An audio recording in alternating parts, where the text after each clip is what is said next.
Pourquoi ce choix de parler à la fois de votre vie professionnelle et de votre vie privée dans votre livre? Eh bien, j'ai compris aussi avec le temps que ma vie professionnelle, c'était quelque part, pas toute ma vie, mais la moitié de ma vie. Et en étant dans le domaine juridique et dans le domaine de la justice, j'ai voulu faire passer mes blessures qui finalement m'ont renforcée. Vous savez, on dit tout ce qui ne tue pas renforce. Et c'est vrai que j'ai eu quand même des épreuves. J'ai pas une vie linéaire du tout. Être veuve à 31 ans, c'est une épreuve. J'ai même appelé ça des blessures. Et l'idée, c'était de me rendre compte après. D'ailleurs, comme j'ai écrit le livre, j'ai dit sacré nana, parce que je me suis revue en l'écrivant. Comment j'ai pu, à 31 ans, surmonter. J'étais veuve, ma petite fille avait 1 an, et il a fallu que je fasse face et que je continue à travailler. Et par ailleurs, j'ai eu une vie aussi, une enfance assez difficile, où j'ai commencé à travailler à l'âge de 15 ans, en revenant d'Algérie, et où ma famille, au lieu de m'aider, la famille d'accueil, m'a humiliée quelque part parce qu'ils ont voulu me faire quitter les études. C'était dramatique pour moi, quitter les études. Donc, j'ai lutté dès le début pour travailler, moi qui ne foutais pas grand-chose à l'école. Ça m'a stimulée, ça s'appelle la résilience.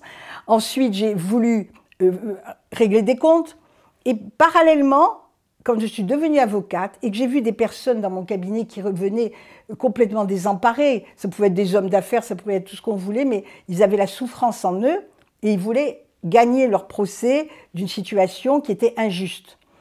Et à chaque fois, j'ai eu le sentiment que j'arrivais avec ma vie, qui était une vie où j'ai lutté, et ben, gagner en luttant aussi pour eux.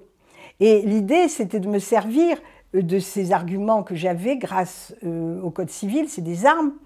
Et devant un juge, devant les juges que je respecte beaucoup et que je trouve qu'ils sont vraiment une profession formidable, je fais une petite digression là, parce qu'on a beau être juge, parce que c'est décrié maintenant les juges, mais il ne faut pas exagérer. On n'est pas juge pour des raisons alimentaires, on n'est pas juge pour faire de la médiation, pour être médiatisé. On est juge, oui, pour faire de la médiation, mais on est médiatisé. Et qu'est-ce que j'ai voulu montrer ? C'est que les juges, ils vous écoutent. On est juge par vocation. C'est une belle écoute, mes juges. Alors, je n'ai pas fait de pénal, mais je n'ai jamais été déçue par les magistrats. En 45 ans de palais, j'ai de l'admiration pour cette profession. Je ferme la parenthèse. Donc, quand j'ai compris que ma vie privée m'avait stimulée quelque part et que j'ai voulu vraiment tourner le négatif en positif, même le décès de mon mari, avec le recul, j'ai voulu remonter, surmonter tout ça. Et je me suis retrouvée dans des situations de mes clients qui étaient dramatiques. On prend l'exemple, bon, dramatique c'est un grand mot, mais les riverains du quai Louis-Blériot. Il y avait des personnes qui ne pouvaient pas dormir de jour comme de nuit, car les péniches, à cet endroit de la Seine, les empêchaient de dormir. À 4 h du matin, vous aviez des mariniers qui, au son de mes porte-voix, voulaient découpler les péniches. Et moi, je me suis rendu compte là aussi qu'il fallait agir. Et je n'avais pas froid aux yeux.